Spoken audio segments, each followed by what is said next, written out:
pessoal, tudo bem? Então, hoje a gente vai começar a nossa terceira videoaula da disciplina de visão computacional, em que a gente vai trabalhar com o tópico de fundamentos de imagens digitais, certo? Então, o que a gente vai ver na aula de hoje? Falar um pouquinho sobre aquisição dessas imagens, amostragem e quantização, como que a gente faz para poder representar, então, essas imagens, né, no computador, e algumas questões de resoluções, né, de imagens, né?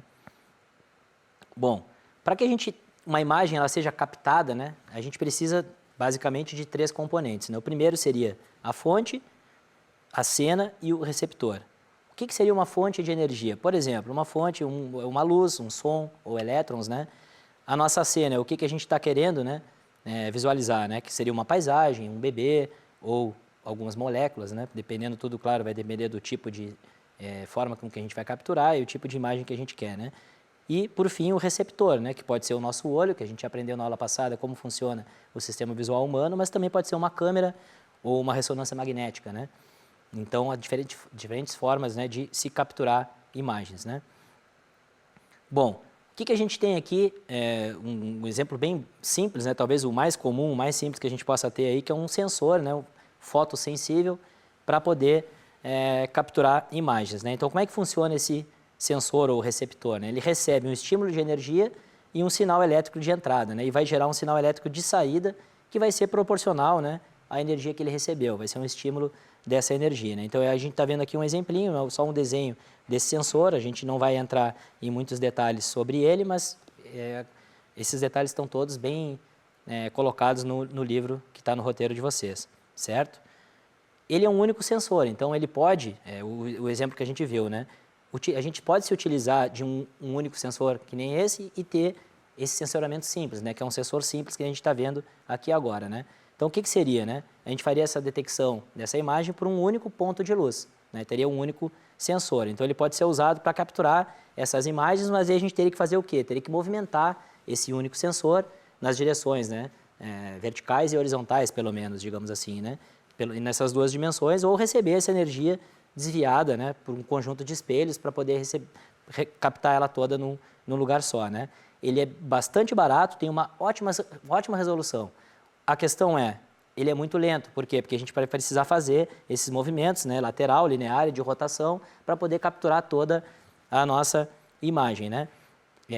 Sensores desse tipo, né, não únicos, mas como a gente vai ver agora, um sensor de linha que a gente tem também, né, que na verdade nada mais é do que a utilização de mais de um sensor, né, simples assim. São bastante utilizados também em situações como o scanner, por exemplo, né? Lembra que a gente tem um scanner em casa que a gente vai, aquele scanner manual que ele vem, depois volta. Então, é esse tipo de movimento que faz, né? A gente tem qualidades excelentes, né, utilizando aqueles scanners, mas hoje em dia não sei se muita gente ainda utiliza porque a gente usa o celular, o aplicativo e acaba fazendo isso de uma forma muito mais rápida, né? Mas então, esses sensores de linhas, basicamente o que a gente vai ter aqui, né? Vai ter um anel de sensores, né? Esse é o destaque que eu quero dar nessa imagem aqui, né? Então, a gente acaba fazendo essa movimentação linear e também a movimentação de rotação aqui, né? E acaba conseguindo também gerar, fazer essa nossa captura de imagens, né? Mas utilizando vários desses sensores, então, em vez de um único sensor. Mas esses sensores organizados em linha, né? Que nem a gente está vendo aqui, né? Então, um dos movimentos a gente conseguiria pegar, por exemplo, na horizontal, mas ainda teria que fazer o movimento na vertical, né? Faria de forma mais rápida, né? Em vez de ter um único sensor andando na vertical e na horizontal, a gente pegaria um feixe, né, de sensores e andaria numa direção só, né? Esse cara aqui é bastante utilizado para a reconstrução de imagens, né? Quando a gente vai fazer imagens de corte transversal. Claro que a nossa imagem, ela não é transversal, né? Então, a gente vai precisar de um processamento aqui depois, de algoritmos e tal, para processar, a partir desses resultados, a gente gerar essas imagens transversais aí, para poder fazer a nossa imagem final, né? E a gente também pode trabalhar com esses sensores de uma forma matricial, que a gente chama de sensor matricial, que seria basicamente um sistema que vai ter um formato de matriz, em que cada uma dessas células da matriz que a gente está vendo aqui seria um sensor, né? Então, a gente teria lá, por exemplo, um sensor de 400 por 400, né? Então, teria 400 sensores nas colunas e 400 nas linhas, por exemplo, né? Então, a gente teria um número bem razoável aí de sensores, só multiplicar esses valores, né? Então, a partir da nossa fonte de energia, a gente vai ter o nosso elemento de cena aqui, captura essa mensagem seria capturada. Então, na verdade, cada ponto que a gente tem aqui vai receber um estímulo diferente, né? da intensidade de energia que a gente está vendo aqui, né, e vai acabar montando a nossa imagem aqui, né. Depois, a imagem de saída digitalizada também é feita por uma outra etapa, um outro processamento, né.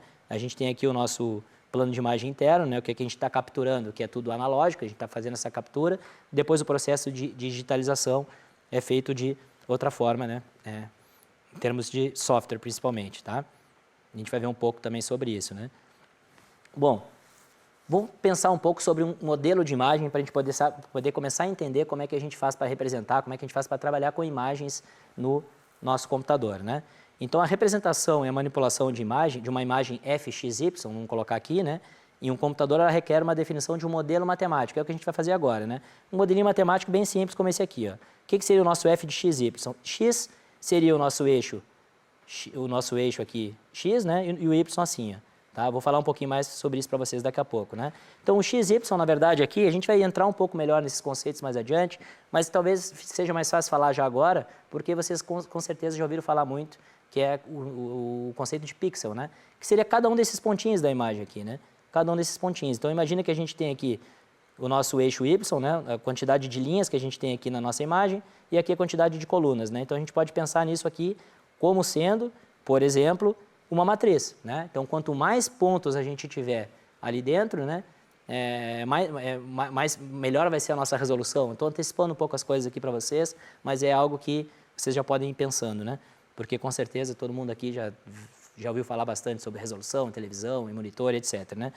Então, aqui, essa nossa função, modelo matemático para definir uma imagem, né, vai ser um f de xy, que vai ser o quê? O produto da iluminância naquele ponto, né, quantidade de luz incidente na cena, vezes a reflectância naquele ponto também, naquela coordenada xy, né? Então, a gente está falando aqui de coordenadas, né? 0, 0 estaria aqui, tá? Então, o que seria a luminância, né? A quantidade de luz incidente, e a reflectância seria a quantidade de luz refletida pelos objetos na cena, o xy naquela coordenada específica que a gente está interessado, tá bom?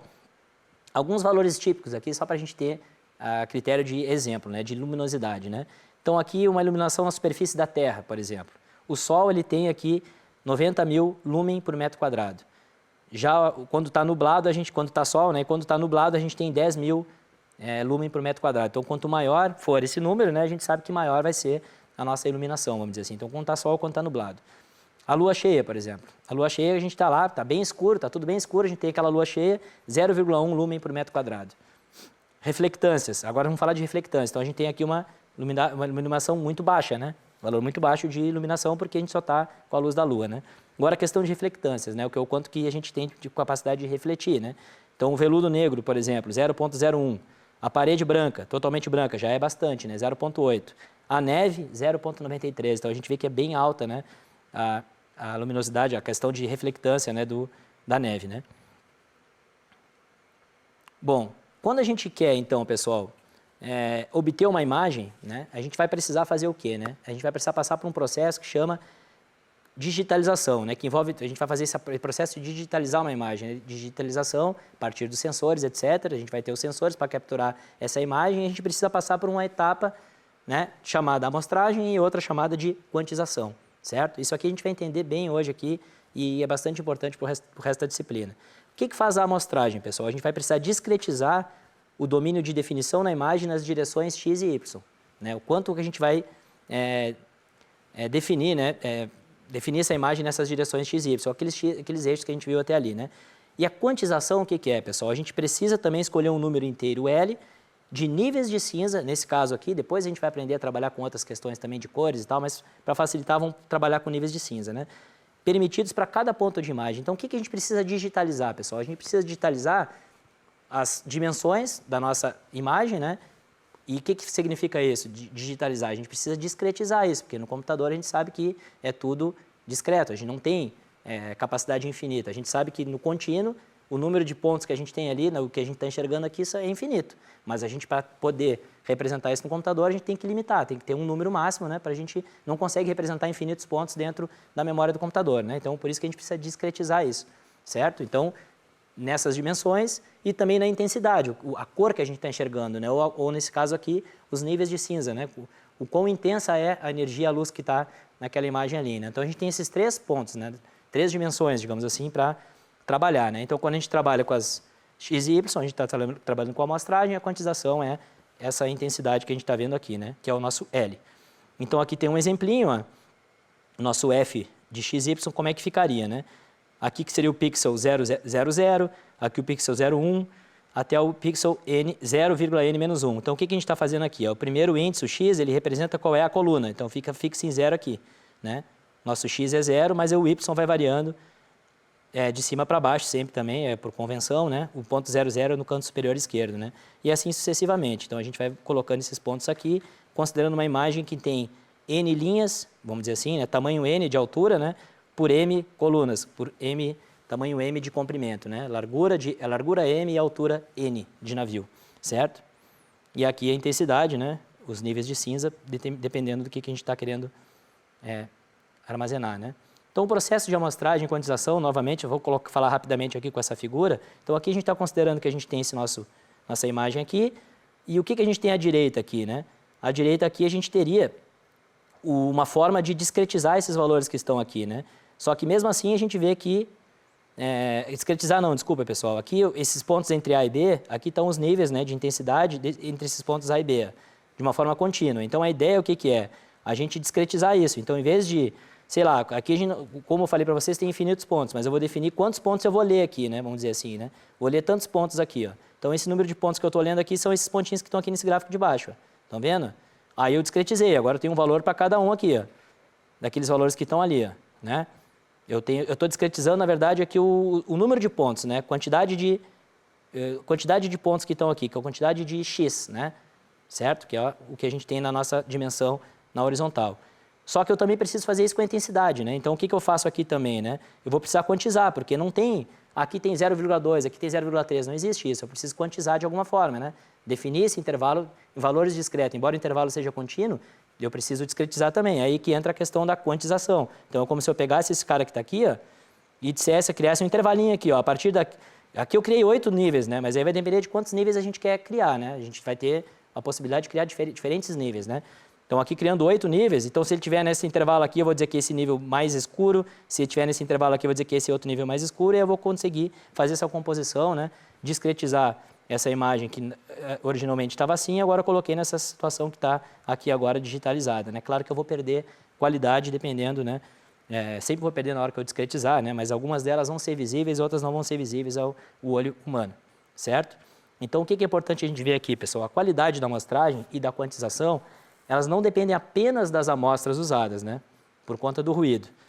Os sensores simples, eles podem ser quase tão precisos quanto se queira, apesar de a gente ter esse problema de lentidão dependendo, né? Os sensores de linha matriciais estão limitados à amostragem, né, no espaço dos sensores, porque se eu estou usando matriz de linha e de coluna, eu vou ter um número máximo de... É como se aquele tamanho da minha matriz pudesse ser representado por cada um dos sensores, né? Então, sempre quanto mais sensores eu tiver, mais precisão eu vou ter, né? Se eu estiver trabalhando com simples, eu vou poder ter a precisão que eu quero, só que eu vou ter que andar bem devagarinho. Então, quanto mais devagarinho eu andar para pegar cada detalhe da imagem, mais eu vou demorar para pegar a imagem, né? E quando é de linha matricial, a gente vai estar limitado à quantidade de sensores que a gente está usando, né? Tanto nas linhas quanto nas colunas, né? No caso de matricial. Bom, os pixels em uma imagem, embora a gente já tenha percebido isso, né, eles são digitalizados, né, são indexados por conveniência dessa seguinte forma que está aqui, né, que nem eu montei para vocês, né? Então, o F00, então, o ponto de origem é sempre o canto superior esquerdo, né? Certo? E o canto inferior direito vai ser aquele ponto que vai ser N por M, né? Na imagem, né? Vai ser M no X e N no Y, tá? Então, uma imagem, pessoal, digital, ela pode ser representada, por exemplo, a gente já ficou muito claro aqui que a gente consegue fazer isso, né, por uma matriz, né, bidimensional, formada, então, por números inteiros, e cada um desses números inteiros aqui vai corresponder à intensidade, o nível de cinza que a gente tem naquele ponto que a gente está observando aqui, né. Então, elas são estruturas simples, né, para armazenar, manipular e visualizar dados, né, e apresenta invariabilidade espacial, né, que pode levar a redundâncias às vezes, claro, né, porque a gente não consegue mais alterar o tamanho dela, né. E pode ter redundância, mas é uma forma bem simples e prática aí da gente armazenar imagens, né? Então, é comum, por exemplo, a gente falar um pouquinho de resolução, né? Que tem uma imagem que só tem 2 tons de cinza, vamos dizer assim, né? Que é o preto e o branco, né? Então, quanto mais tons de cinza a gente tiver, um pouco mais de detalhe, níveis de cinza a gente vai ter na imagem, ela vai ficando um pouco mais nítida, né? Então, aqui, O que é comum a gente assumir? Que as dimensões, os níveis de cinza, eles sejam potências de 2. Isso porque a gente sabe que no computador é tudo binário, a gente vai acabar representando, cada uma dessas células da matriz vai ser uma quantidade específica de bytes, né? Cada byte tem 8 bits, então é bom que a gente tenha tudo múltiplo de 2 para que a gente consiga usar melhor a memória do computador, né? Então, se o nosso L, por exemplo, o K é igual a 2, então a gente vai ter o quê? Se o K, aqui tem um erro, pessoal, o K não é igual a 2, aqui quando o K é igual a 1, tá? Quando o K é igual a 1, o nosso L igual a 2 elevado a 1 dá 2, então a gente vai ter dois níveis de cinza, 1 e 2, tá? Então a imagem é binária. Então os valores L mínimo e L máximo de intensidade, normalmente eles vão ser dados pelo ruído da imagem e pela sua saturação, né? O que a gente vai ter de diferença, né? Entre o tom mais intenso e o menos intenso, né? Definir esses parâmetros da amostragem e quantização vai depender sempre da quantidade de detalhes que é perceptível ao olho humano. Não adianta eu ter 1 milhão de pixels, né? A gente tem lá vários, a gente vê com as televisões e tal, né? A gente consegue perceber já que daqui a pouco de 4K para 8K a gente já não consegue perceber mais algumas diferenças, né? Então essa a ideia, né? Então o que é, quanto vale a pena investir, né? Depende da aplicação, depende do que a gente está querendo fazer e se a gente vai poder, se é interesse ou não, a gente visualizar, né? E o contraste sempre vai ser a diferença entre os brilhos mínimos e máximos, né? Então a gente vê que o contraste nessa imagem aqui é alta, né? Porque a gente só tem 2 tons, né? A resolução espacial, o que seria então, pessoal? A resolução espacial é aquela ideia de quantos pontos a gente tem por linha, né? A gente conhece muito bem os exemplos de quando a gente trabalha com DPI. Eu já vou passar direto aqui para essa ideia. Jornais, por exemplo, 75 DPI. Revistas, 133. Livros, 2.400 DPI. A gente aprendeu desde cedo, quanto mais DPI tiver, melhor é a imagem, né? Essa é a ideia que a gente tem, né? O que significa isso? DPI, dots per inch, que são pontos por polegada. Poderia ser, como no exemplo que eu coloquei aqui, ó. Linhas por unidade de distância. Daqui a pouco, se eu colocar milímetro, se eu colocar centímetro, por exemplo, largura da linha, 1 milímetro. Largura do par de linhas, 2 milímetros. Então, eu vou ter duas linhas, né? Um par de linhas, vou ter duas linhas, 2 milímetros. Então, qual que vai ser a minha resolução espacial? Vai ser 1 sobre 2, né? Vai ser 0,5. Agora, se eu aumentar, se eu diminuir a largura da linha, ó, cuida só, se eu diminuir bastante a largura da linha, 10 vezes, ó, passei para 0,1 milímetro, o número de linhas que eu tenho por unidade de distância já passou para 5. Então, isso aumenta a minha resolução, vou ter mais pontos, né? Aquela minha matriz para representar a minha imagem, ela vai ser bem maior. Percebam isso? Quantos pixels, né? O quanto eu tenho de resolução nesses níveis espacial, né? Que é o nível o quanto eu tenho na horizontal e na vertical, né? Quantidade de pixels ali que eu tenho, né? E aqui tem um exemplo, né? Dos efeitos da redução espacial, né? Então, aqui a gente teria uma imagem com esse número altíssimo de pixels, ó, 1250 dpi, aí passa para 300 dpi, passa para 150, vê que a gente vai perdendo um pouco a qualidade, né? Mas a gente não percebe tanto aqui, ó, de 1250 para 300, ó. Não dá para perceber tanto, né, ao nosso olho, né? Já aqui a gente já consegue perceber, né? E a mesma coisa com a resolução de intensidade. O que seria a resolução de intensidade? Quantos níveis de cinza eu tenho, né? Então, eu estou fazendo quanto mais pixels eu tenho, melhor, mas também quanto mais níveis diferentes de cinza eu tenho, também melhor, né? Teoricamente, né? Nesse aspecto melhor, às vezes, a gente, mesmo não conseguindo enxergar, a gente tem uma representação mais interessante, né?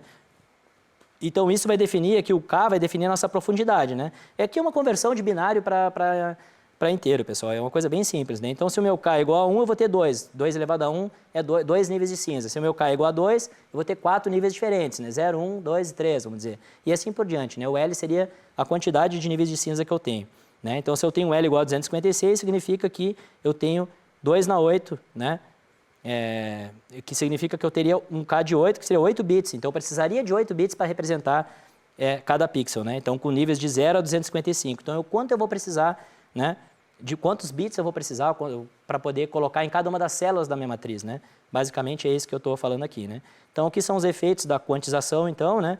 Quando a gente vai diminuindo a intensidade, o número de diferentes níveis de cinza que a gente tem para a imagem, o que vai acontecendo, né? E que a gente vai aumentando o contraste, né? E aqui é só em número de bits, né? Quantos bits eu estou usando, né? Então, quanto menos bits eu usar, menos vai consumir, né? Menos vai ocupar espaço a minha imagem no computador, na memória, né? Então, aqui a gente vê que o mesmo nível de qualidade ele pode ser subjetivo, né? Variando a resolução e também a escala de cinza, né? Então, aqui a gente tem um exemplinho, né? Como que seriam as curvas de isopreferência? Como que a gente faz para preferir uma imagem à outra, né? Vai depender sempre do que a gente quer, né? Aqui a gente tem a resolução espacial e os K, né? Então, quando a gente quer dar foco em face, pô, a gente quer um número alto, né, de intensidade, níveis de cinza, um grande número de níveis de cinza, né? Mas quando a gente está interessado em multidão, já não tem tanto interesse assim, né? Então, depende se a gente vai querer imagem rica em tonalidade ou rica em detalhes geométricos, né? Aqui, para finalizar, né, pessoal, de conteúdo, então aqui é só para a gente ter uma ideia da quantidade de bits necessários para armazenar uma imagem N por N, pensando numa imagem quadrada, né, com L níveis de cinza e K bits. Então, a gente vai perceber aqui, depois vocês podem olhar com calma, né, se eu quiser uma imagem aqui com N sobre K de 512, olha tudo, que, dependendo do nível de intensidade, quanto eu vou ter que armazenar aqui de bits, né, para poder armazenar esse tipo de imagem. Então, quanto mais níveis de cinza e mais pixels, mais eu vou gastar aqui, né? Vou convergir para algo nesse nível aqui, né? Para armazenar. Por isso que a gente vê que as fotos que a gente tem, por que às vezes ocupa mais espaço, menos espaço, dependendo da qualidade que a gente dá a elas, né? Então, o que a gente viu na aula de hoje, pessoal? Falamos um pouquinho sobre aquisição de imagens por sensores, amostragem e quantização, representação de imagem e essas resoluções espacial e de intensidade, né? Próxima videoaula, então, a gente vai começar a entender um pouco sobre o relacionamento entre pixels, operações matemáticas básicas que a gente faz com imagens e falar um pouco também sobre realce de imagens, ok? Obrigado, até mais.